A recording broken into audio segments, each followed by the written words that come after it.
The stars glowed bright as the small transport ship Nebula Voyager drifted through space.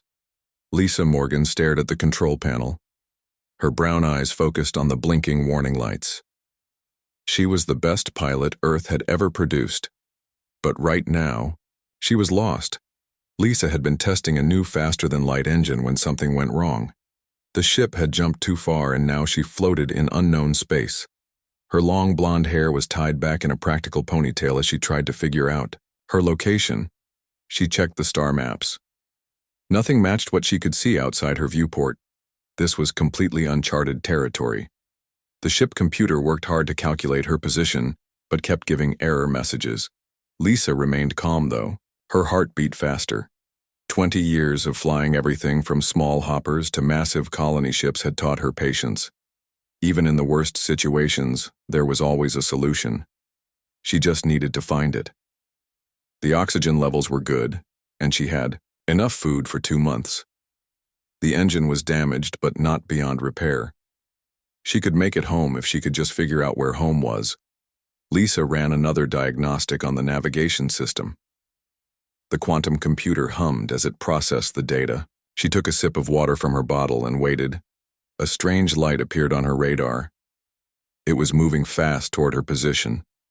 At first she thought it might be a meteor, but its movement was too controlled, too deliberate. Lisa activated the defensive shields just in case. Through her view screen, Lisa saw a ship unlike any human vessel. Its hull shimmered with colors that seemed to shift and change like oil on water. The alien craft was massive compared to her small transport. She estimated it was at least 10 times larger than the biggest Earth vessel she had ever seen. A voice crackled through her communication system.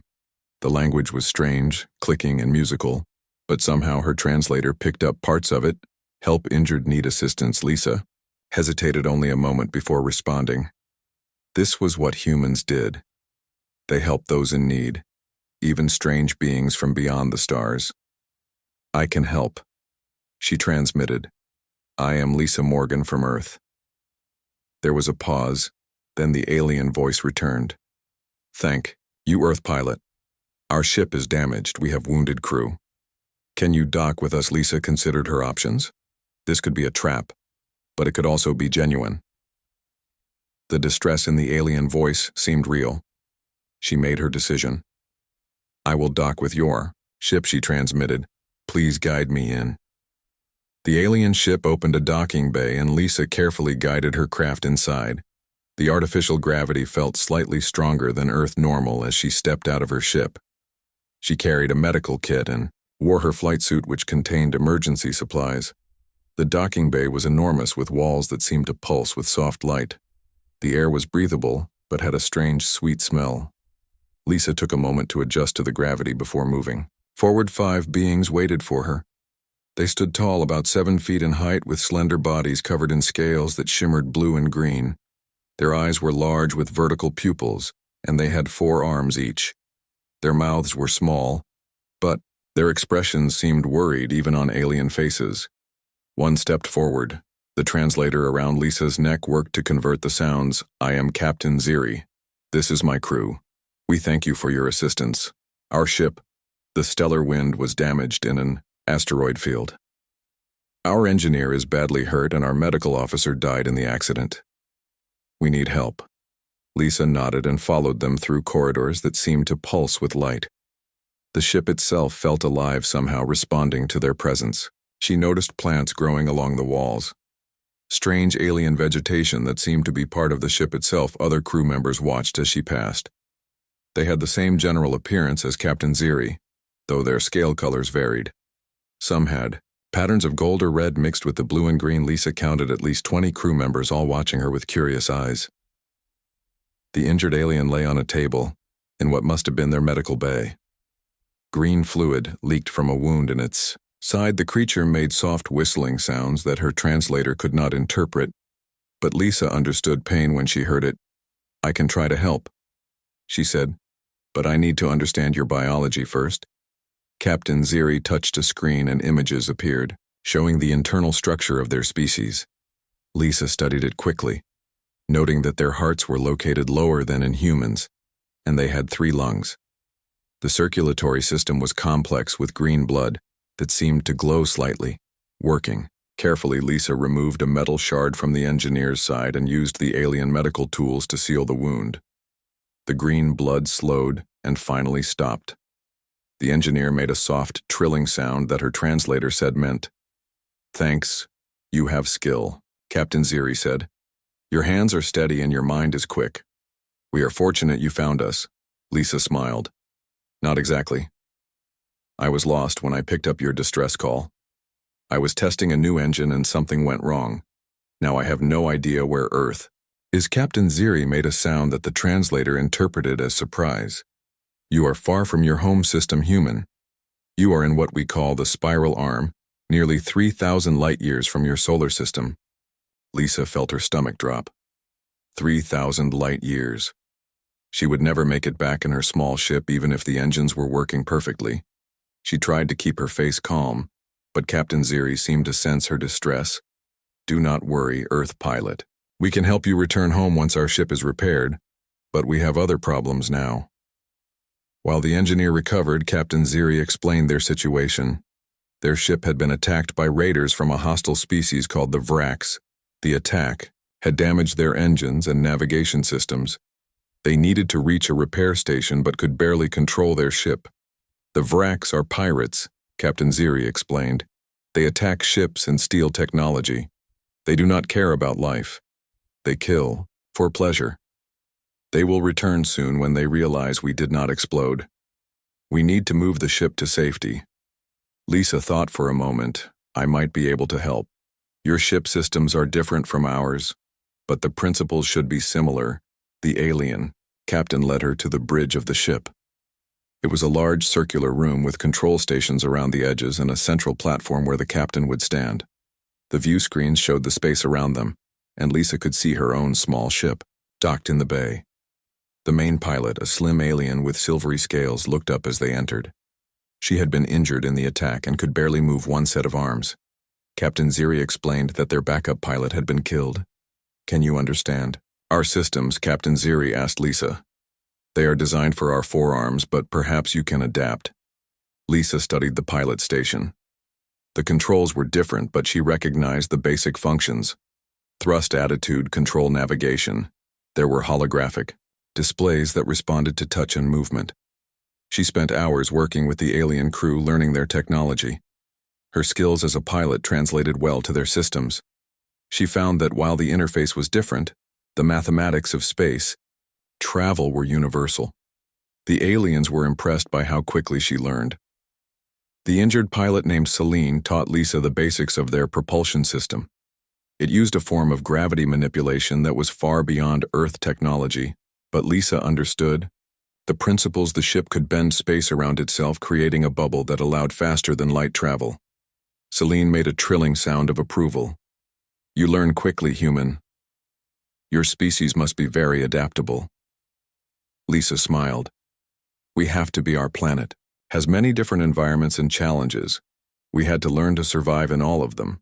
She practiced with the controls using simulations. While their system was designed for 4 arms, she found she could manage with 2 by modifying the interface. The ship computer adapted to her inputs, learning her style. The aliens watched with interest as she demonstrated her skills. Even damaged, the ship responded well to her commands. Lisa felt a connection with the vessel, as if it were alive somehow. Captain Ziri explained that their ships were partly grown, not just built. They contained biological components that could heal and adapt. Lisa was fascinated. "The ship is alive." "Not exactly," Captain Ziri said, "but it has living elements. It can repair itself to some extent, and it can learn. It is forming a bond with you now. It recognizes you as a pilot." A warning alarm sounded through the ship. The engineer, who was now back at their post, looked at a screen and made a frightened sound. "Vraks ships, approaching 3 of them." Captain Ziri looked at the screen. "The Vraks will destroy us. Our weapons are offline and our engines are damaged. We cannot escape." Lisa studied the ship controls. "I can fly this," she said suddenly. "I can get us away." The aliens looked at her with doubt, but desperation won out. Captain Ziri moved aside and Lisa took the pilot position. The seat adjusted to her smaller human frame. The controls were strange, but Lisa had always had an intuitive understanding of flight within. Minutes she had mastered the basics. She could feel the ship responding to her touch. It seemed eager, almost like a horse ready to run. The pursuing Vrak ships appeared on the screen behind them. Large and heavily armed, they were closing fast. Their hulls were dark red and covered with spikes. They looked as menacing as the beings that controlled them. Lisa activated the engines, pushing them to their limits. The ship hummed around her, vibrating slightly as damaged systems were forced to work. She guided the damaged vessel away from the Vraks, but they followed easily. Their ships were faster and in better condition. Captain Ziri stood beside her. "We cannot outrun them." Lisa saw a nearby asteroid field on the navigation display. She changed, course heading directly for it. The aliens made nervous sounds, but she ignored them, focusing on her task. "What are you doing?" Celine asked. "Those asteroids will destroy us." Lisa smiled. "Not if we fly better than the Vraks." She guided the ship into the asteroid field. The massive rocks spun and tumbled around them. Some were small, others larger than the ship itself. Lisa weaved between them, using her instincts and the ship's sensors. The ship responded well, despite its damage. The Vraks followed, firing weapons that lit up space around them. Lisa dove deeper into the field, using the asteroids as shields. One pursuer crashed into a large rock, exploding in a flash of light. Another damaged its wing on debris, slowing it down. The alien crew watched in amazement as Lisa flew their ship through obstacles that seemed impossible to avoid. She twisted and turned, making maneuvers that their ships had never been designed for. The ship groaned under the strain, but held together. Only one Vrak ship remained close. It fired again, hitting their rear section. The alien crew worked to contain the damage while Lisa continued her desperate flight. She spotted a dense dust cloud ahead. An idea formed in her mind. The cloud glowed faintly blue in the darkness of space. It would provide cover and might confuse the Vrak sensors. "Hold on," she told the crew. "This might get rough." Lisa pushed the ship into the dust cloud. The pursuing Vraks followed. The dust contained metallic particles that interfered with sensors. Lisa cut all power to the ship, letting them drift silently. Their pursuers continued forward, losing them in the cloud. When the Vraks ship had passed, Lisa reactivated minimal power and guided them out of the cloud in the opposite direction. The alien crew watched in amazement as the Vrak ship disappeared into the distance, still searching in the wrong direction. Captain Ziri made a sound that translated as laughter. "You saved us, human. Your species is truly remarkable. We have never seen flying like that." Lisa felt herself blush under the praise. "I was just doing what any pilot would do." "No," the captain said. "Few pilots of any species could have done what you just did. You have a gift with the immediate danger past." Lisa worked with the crew to assess the damage.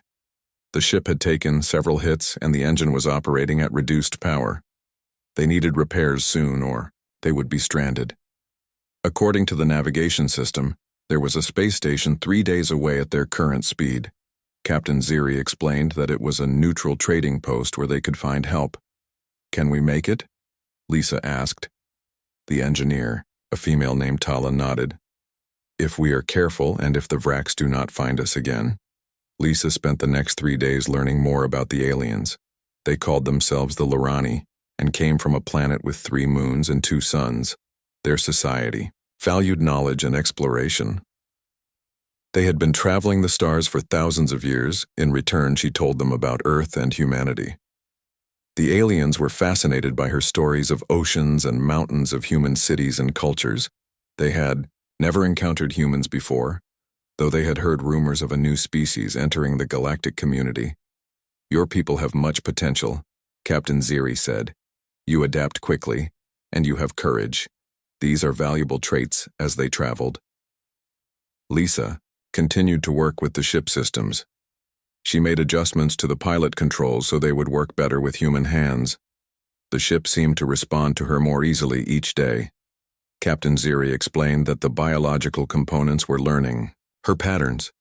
She also spent time with Selene learning more about flying their ships. The alien pilot showed her techniques that no human had ever seen before, ways to manipulate gravity and space that made traditional flying seem primitive in turn. Lisa demonstrated human piloting methods that surprised the aliens. Her instinctive approach and ability to improvise impressed them. Their own pilots were technically skilled, but more rigid in their thinking. "You fly from here," Selene said, touching Lisa's chest, not just from here, touching her head. "Humans feel the ship." On the third day, they approached the space station. It was an enormous structure that looked like a wheel with spokes extending from a central hub. Ships of various designs docked. At the outer rim, the station rotated slowly, creating artificial gravity. Lisa guided their damaged vessel toward the docking bay assigned to them. It was a delicate operation with their damaged systems, but she managed it smoothly. The ship settled into place with barely a bump. Captain Ziri placed a hand on her shoulder. "Excellent work, Pilot Morgan. The station master has been notified of our situation. Repairs will begin soon." The space station was a wonder unlike anything Lisa had ever seen. It was filled with different alien species, none of whom had seen a human before. Some were humanoid like the Lorani. Others were completely different forms of life. Some floated in the air.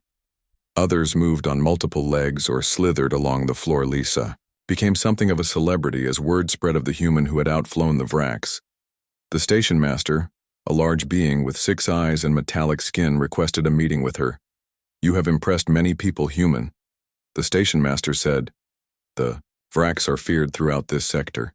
Few ships escape them once they are targeted. Your skills are remarkable." "Thank you," Lisa said. "I was just trying to help my friends." "Friends," the station master repeated, looking at Captain Ziri. "You consider these aliens your friends already?" Lisa nodded without hesitation. "They needed help. I gave it." "That is what friends do." The station master made a sound like metal chimes. "It seems humans are not just skilled, but also quick to form bonds. This is interesting. I would like to learn more about your species." Lisa spent the next few days as an unofficial ambassador for humanity. She met with various alien representatives and answered their questions about Earth and human culture. Many were surprised by how adaptable humans were and how quickly they could learn new skills. Captain Ziri accompanied her to many of these meetings. The captain seemed proud to introduce Lisa to the other aliens. These meetings were important. They explained humanity was unknown in this part of space and first impressions mattered. It was also a chance for Lisa to learn about the wider galactic community. There were hundreds of spacefaring species with different technologies and cultures. Some were ancient, having explored the stars for millions of years. Others were newer, like humanity, just beginning to reach beyond their home systems. She learned about the Galactic Alliance, a loose confederation of peaceful species that worked together for trade and mutual protection. The Lorani were members, as were many of the species represented on the station. The Vraks were not part of the Alliance. They were raiders who preyed on other ships, stealing technology and resources. They were feared throughout the sector, and few had successfully fought against them.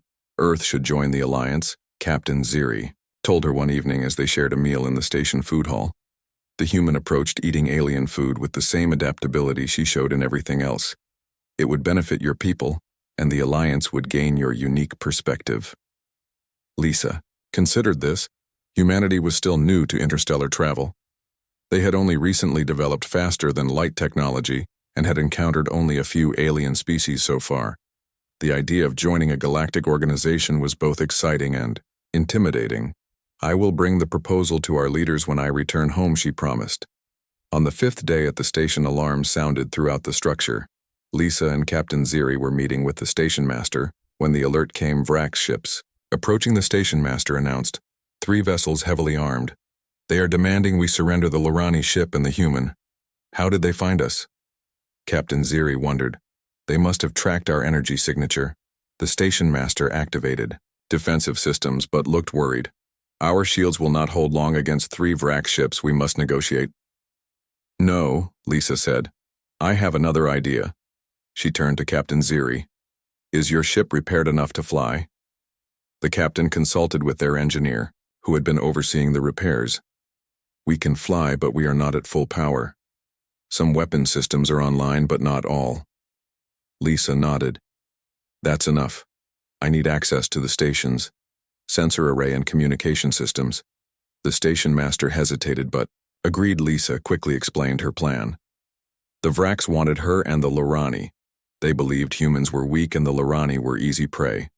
She intended to change their minds, working with the station technicians. Lisa modified the communication system to broadcast on all frequencies. She recorded a message for the Vrax. "This is Lisa Morgan of Earth," she said, looking directly into the camera. "Your ships are now targeted by both station defenses and hidden Earth fleet vessels in this sector. You have violated Galactic Alliance territory and threatened protected species.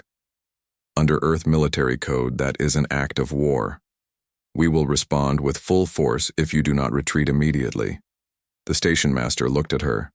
"There is no Earth fleet." Lisa winked. "Just watch."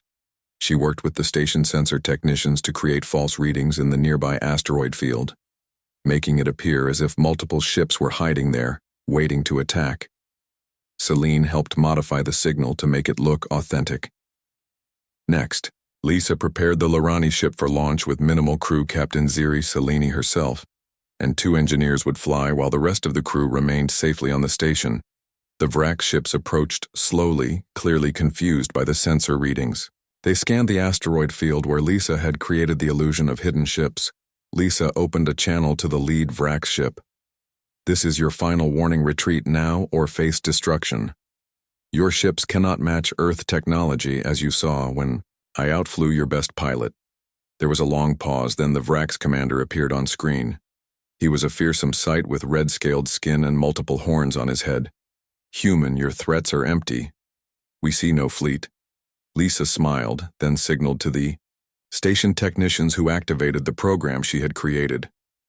Suddenly the sensors showed 10 ships emerging from the asteroid field. They were only computer images, but the Vrax could not know that. The Vrax commander hesitated, visible fear on his alien face. "How is this possible?" "Last chance," Lisa said. "Your sensors show what our ships can do. Will you leave peacefully, or will we be forced to demonstrate our weapons?" The Vrax ships began to turn slowly, retreating from the station. The commander glared at Lisa. "This is not over, human. We will meet again." Lisa maintained her confident smile, looking forward to it. When the Vrax ships had gone, the station erupted in cheers. The station master looked at Lisa with new respect. "Your species is not just skilled but clever. You defeated the Vrax without firing a shot, Captain." Ziri made a trilling sound of amusement. "You bluffed them completely." They believed every word. Lisa shrugged. "Sometimes the best weapon is the one you never have to use." News of how the human had driven off the Vrax spread quickly through the station and beyond. Lisa found herself meeting with representatives from dozens of worlds, all curious about humanity and eager to establish relations. The Galactic Alliance sent an official representative to meet her, a tall, elegant being with crystalline skin that sparkled in the light. The representative thanked Lisa for her actions and expressed interest in opening formal relations with Earth. "You have demonstrated that humans would be valuable allies," the representative said. "Your adaptability, courage, and unique approach to problems would benefit us all. We would like you to carry a message to your leaders." Lisa agreed, though she wondered how her superiors on Earth would react to her accidental first contact with a galactic civilization. She had gone from test pilot to diplomat overnight. The repairs to the Lorani ship were completed after 10 days. The crew was eager to continue their journey, but they had decided to escort Lisa back to Earth. First, Captain Ziri insisted it was the least they could do after she had saved them. Before they departed the station, Master presented Lisa with a gift, a small device that attached to her wrist. "This is a universal translator," the station master explained, "more sophisticated than the one you have been using. It contains information about all Alliance species and their languages. It will help you and your people as you join the galactic community." Lisa thanked them, surprised by the generous gift. Such technology would be invaluable to humanity as they expanded into space. Captain Ziri also had a surprise. We have modified our ship to be more compatible with human piloting. We would be honored if you would serve as our chief pilot for the journey to Earth. Lisa was touched by the offer. She had grown fond of the Lorani crew in their time together. She accepted immediately, eager to learn more about their ship and its capabilities. The journey to Earth would take several weeks even with the Lorani's advanced propulsion system. During that time, Lisa continued to learn about alien technology and culture. She sent messages ahead to Earth, warning them of her return with alien visitors. As they approached the solar system, Lisa felt excitement building. They had traveled through regions of space no human had ever seen. She had recorded everything, storing the data for Earth scientists. She had learned so much about the galaxy and its inhabitants. Captain Ziri stood beside her on the bridge as the familiar shape of Saturn came into view on the screens. The captain seemed impressed by the rings and the beauty of the planet. "Your system is quite beautiful," the captain said, "and your planet is uniquely diverse. We have studied the data you shared. Earth has more varied ecosystems than most worlds." Lisa smiled with pride. It was strange to see her home through alien eyes, to recognize how special it truly was. Earth seemed both smaller and more precious now that she had seen the vastness of the galaxy. They were met at the edge of the solar system by Earth defense ships. The human vessels looked small and primitive compared to the Lorani ship, but they approached with caution, weapons ready. Lisa opened a channel, identifying herself and explaining the situation. The defense fleet escorted them to Earth orbit where officials were waiting. News of their arrival had spread globally. People gathered around screens and looked up at the sky, hoping to catch a glimpse of the alien vessel. Lisa, Captain Ziri, and a small delegation from the ship took a shuttle down to the surface. They landed at the main spaceport where government officials, military leaders, and scientists waited to greet them. It was a historic moment, the first official contact between humanity and the Galactic Alliance. Lisa had worried about how the aliens would be received, but her fears proved groundless. The Lorani, with their elegant appearance and peaceful manner, charmed the human representatives. Captain Ziri presented the Alliance proposal with grace and humility, emphasizing the benefits of cooperation. For 2 weeks, Lisa attended meetings and briefings, explaining her journey and what she had learned about the wider galaxy.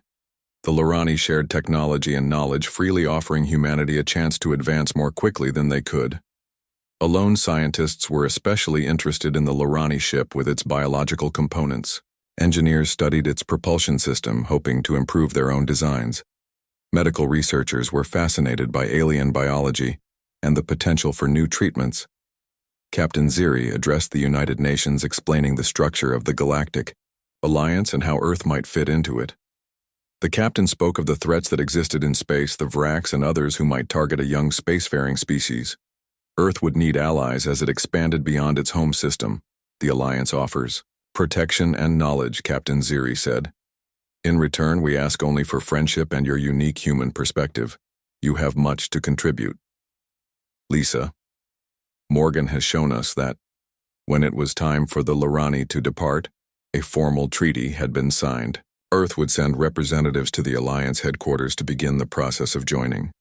Lisa stood at the spaceport watching as the crew prepared to board their ship. Captain Ziri approached her carrying a small box. When opened, it revealed a crystal that glowed with inner light. "This will always guide you home," the captain said. "It is our most precious navigation tool, but you have earned it. You are now a friend of the Lorani and the Alliance. This crystal connects to all Alliance beacons. It will help Earth ships navigate safely through Alliance space." Lisa accepted the gift with tears in her eyes. She had come to think of the Lorani as family during their time together. The thought of saying goodbye was painful. "You could come with us," Captain Ziri offered. "There is much more to see in the galaxy. Many wonders we could show you." Lisa was tempted. The offer was generous, and the prospect of further exploration was appealing. But she looked back at the group of human pilots who had gathered to see her. They were young and eager faces full of hope and curiosity. They would be the ones to follow the path she had opened. "I need to stay," she said, "at least for now." Earth needs pilots who understand what is out there. I can teach them. Prepare them for the galaxy, Captain. Ziri made a sound of understanding. You are wise as well as brave. The offer remains open. When Earth is ready, you will always have a place with us. They embraced a human gesture that the captain had learned to appreciate. Lisa watched as the Lorani boarded their ship. The vessel rose silently into the sky, becoming a point of light that eventually disappeared among the stars. In the months that followed, Lisa became the head of a new training program for pilots who would fly the first Earth ships designed for deep space exploration. She shared everything she had learned about alien technology and navigation techniques. Earth's first official delegation to the Galactic Alliance departed 6 months later. Their ship incorporated elements of Lorani design, making it faster and more efficient than previous human vessels. Lisa supervised the training of its crew, ensuring they were prepared for the challenges ahead. 1 year after her return, Lisa was offered command of Earth's newest vessel, a ship designed specifically for exploration. It incorporated the best of human ingenuity and alien technology. Its mission was to establish formal relations with neighboring systems and to map the territory between Earth and Alliance space. As she prepared for departure, Lisa thought about how much had changed. A single test flight had transformed humanity from an isolated species to a member of a vast galactic community. The universe had become both larger and smaller at the same time, filled with new friends and new dangers. Her small ship had been preserved in a museum with a plaque describing her journey. The Nebula Voyager that had carried her into the unknown was now a symbol of humanity's first step into a larger world. On the day of launch, Lisa stood on the bridge of her new ship, the Earth Envoy. The crew was the best humanity had to offer: pilots, scientists, and diplomats, all chosen for their skills and adaptability. The ship hummed with power its systems ready as they rose from Earth. Lisa held the crystal Captain Ziri had given her. It glowed softly in her hand, connecting her to the vast network of Alliance beacons that would guide their journey. She thought of her Lorani friends, somewhere among the stars, and smiled. Captain Ziri had been right. Humans had much to contribute to the galaxy. Their adaptability, courage, and unique perspective were valuable assets. She was proud to represent her species to lead the way into a new era of exploration and cooperation. The stars waited bright and full of promise, and Lisa Morgan, the best pilot Earth had ever produced, was ready to fly among them once more, not as a lost traveler but as an ambassador of humanity and a friend to the stars.